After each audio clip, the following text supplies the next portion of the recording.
आज पारिक साहब जी मौजूद है। पारिक साहब, मुझे ये बताओ, आज की सरकार किसकी बनने वाली है अपने राजस्थान में, क्या लगता है आपको? राजस्थान में प्रचंड बहुमत से भारतीय जनता पार्टी की सरकार बनने जा रही है। नहीं, इसका कारण क्या है? आपने कैसे कह दिया कि भाई ये बनना चाहिए? इसका कारण ये है कि अशोक गहलोत की जो नीतियाँ थी, जिस तरीके से इसमें भ्रष्टाचार व्याप्त था, उस भ्रष्टाचार को अशोक गहलोत किसी भी कीमत पर नहीं रोक पाए। उनके मंत्री हों, उनके शासनकाल के अंदर जितने भी अधिकारी थे, वो सारे भ्रष्टाचार के अंदर लिप्त थे। सर, आपको ऐसा नहीं लगता कि क्या कांग्रेस सरकार ने कोई योजना नहीं लगी? जैसे चिरंजीवी योजना है, वो कहीं भी किसी स्टेट में नहीं है, जो योजना यहाँ चल रही है, क्या इससे फायदा नहीं मिल रहा लोगों को? वो जो चिरंजीवी योजना ये चल रही थी ना, इसका मुख्य कारण यह है कि प्रॉपर इसका लाभ नहीं मिल रहा था। इन्होंने योजना तो कागजों में तो ले ली, लेकिन इन्होंने उसको धरातल पे नहीं उतार सके। ये धरातल पे का कहने का मतलब, आप किसी भी अस्पताल में जाएंगे ना, वहाँ पे हर मरीज को चक्कर काटना पड़ रहा था। वो उसको प्रॉपर गाइडलाइन नहीं मिल रही थी। जहाँ की SMS का सवाल है, SMS में तो इस योजना का 0 असर है। SMS में तो बाकी हॉस्पिटल हैं जिनमें 25-25 लाख रुपए का इलाज फ्री हो रहा है। क्या ये अफवाह थोड़ी है? ये कागजों में थोड़ी ये बात है, इलाज तो मिल ही रहा होगा। ये बिल्कुल कागजों में है।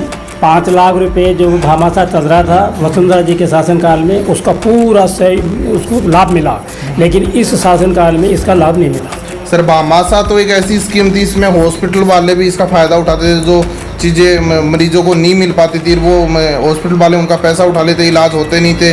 बिना बात झूठे मूठे इलाज बताते थे कि भाई ये इलाज हो रहे हैं। तो ये तो कांग्रेस बीजेपी दोनों में भ्रष्टाचार चल रहा है। आप एक पार्टी पे अंगुली क्यों उठा रहे हो? हम इसलिए अंगुली उठा रहे हैं, जो देख रहे हैं ना धरातल पे, उसी के आधार पर हम बात कर रहे हैं। अब रही बात, आप कह रहे हो कि साहब उसका योजना का, चिरंजीवी योजना का लाभ मिला है। लाभ मिला है, अगर 100% लाभ मिलना चाहिए, उसकी जगह 15% मिलेगा, तो लाभ में लाभ नहीं कहलाता। और आपने कहा कि भ्रष्टाचार कांग्रेस की सरकार में ज़्यादा होता है। आपने कहा क्या बीजेपी की सरकार में कम से कम 11 बार पेपर लीक हुए हैं? कितने बार? 11 बार। तो ये तो दोनों सरकार में हो रहे हैं। तो इसमें 19 बार लीक हुआ है। और जिन भी विद्यार्थियों के साथ, परीक्षार्थियों के साथ में जिस प्रकार का अन्याय हुआ है ना, वो पहले नहीं हुआ था। नहीं, ऐसा तो बीजेपी सर दोनों सरकारों में रहते। मैं तो ये चाहता हूँ कोई तीसरी सरकार यहाँ बने। तो क्या आपको क्या लगता है कि कभी बन सकती है क्या तीसरी? कभी नहीं बन सकती। कभी नहीं। इसका रीजन क्या है, क्यों नहीं बन सकती? वो रीज़न ये है कि यहाँ की जो मतदाता हैं, वो मतदाता एक तो समझदार हैं। वो जानते हैं कि 5 सीट अगर मान लो हनुमान बेनीवाल की आ भी गई तो क्या हो जाएगा, 10 सीट भी आ जाएगी, 15 भी आ जाएगी। अगर ये गठबंधन कर लेते 20 सीट ले आएंगे सारे मिलके, तो इनका कुछ भी फर्क नहीं पड़ा। नहीं सर, आप पारिक साहब, आपने एक बात कही कि कांग्रेस सरकार में 19 बार पेपर लीक हुए, भ्रष्टाचार से ये लिप्त है। तो क्या कांग्रेस बीजेपी, क्या आपको ऐसा लगता है कि भ्रष्टाचार से लिप्त नहीं है? अभी जिस परिप्रेक्ष्य में बात हुई है ना अपनी, भाई सरकार किसकी बन रही है, उसका मैंने रीजन बताया है कि इसकी वजह से इन्होंने हार का मुंह देखना पड़ा है।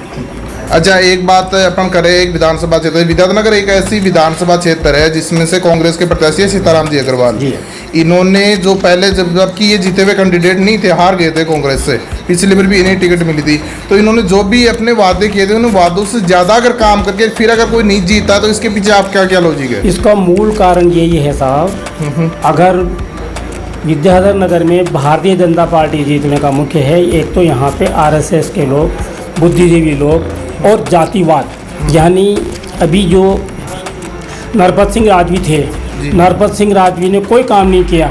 उसके पश्चात भी वहाँ पे राजपूतों का बाहुल्य होने के बाद उनकी विजय हुई। मैं आगे की अपडेट ये बता रहा था कि राजपूत बाहुल्य होने की वजह से और स्वच्छ सेवी की ये दिया कुमारी होने की वजह से, RSS का गढ़ होने की वजह से, बुद्धिजीवी और पढ़े लिखे तबका होने की वजह से दिया कुमारी की विजय होएगी। सीताराम जी अग्रवाल ने नो डाउट कोई काम में कसर छोड़ी है। हर व्यक्ति का वो काम करते थे, गरीब हो, कैसा भी व्यक्ति उसके पास जाता था तो वो सुबह 7:30 बजे अपना ऑफिस खोल लेते थे, 10 बजे तक सारे काम निपटाते थे। बहुत बढ़िया उनकी छवि है, लेकिन जातिवाद और RSS ने उनको हराया। नहीं, फिर आपके कहने मतलब आप कह रहे हो ये बात कि भाई वो ठीक लीडर थे, उन्होंने अच्छा काम किया, सारी चीज़ें अच्छी की, पर काम के आधार पे तो मेरे को लगता नहीं है कि जीतते हैं लोग। ये कि उदाहरण है आपके सामने कि काम के आधार पे तो नहीं जीत सकता कोई बंदा। कि जो सीताराम जी ने, आप कह रहे हो कि काम भी किए हैं अच्छे हैं, सुबह से लेकर शाम तक वो रहते भी थे, जनता के बीच में रहते थे, और फिर भी नहीं जीत पाते, तो इसका मतलब काम के आधार पे तो वो नहीं जीत सकता। नहीं, काम के आधार पे वो नहीं जीत पाते, वो अलग मैटर है। लेकिन सबसे बड़ी बात ये है ना कि उनका वैसे समाज ही उनसे विरोध में है। समाज भी तो उनके साथ होना चाहिए, बुद्धिजीवी तो उनके साथ होने चाहिए। अब मान लो मजदूर तबका ने अगर उनको वोट दे भी दिया तो कितना होगा। बिल्कुल। सबसे बड़ी बात यह है कि यहाँ पे विद्याधर नगर में पढ़े लिखे लोग ज़्यादा हैं और जातिवाद यहाँ का है। उनके जातियों ने उनका विरोध किया, इसलिए उनकी हार निश्चित है।